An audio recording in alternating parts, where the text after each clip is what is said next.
तो हेलो भाई लोग, आज मैं आया था एप्पल स्टोर अपने आईफोन की सर्विस करवाने के लिए, क्योंकि इसमें आवाज़ बहुत ही ज़्यादा कम आ रहा था और इसके स्पीकरों में शायद कचड़ चला गया था या फिर इसके स्पीकर ख़राब हो गए थे, मुझे पता नहीं है। तो चलते हैं इसके अंदर और दिखाते हैं कैसा है। तो मैं इसके अंदर बैठा हुआ हूँ और यहाँ देख सकते हो आप कितनी शांति है। और अंकल को देखो टकला क्या कर रहा है तेरा और यहाँ बाप पर टकला टकला है। क्या कर रहा है, और यहाँ पर टोकन बनाना पड़ते हैं।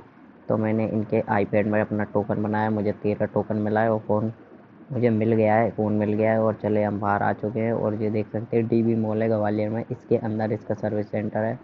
और देख सकते हो कितना शानदार मॉल है। और हमारी तो सर्विस हो गई है, अब हम सीधे बाहर जा रहे हैं। मिलते हैं नेक्स्ट वीडियो में।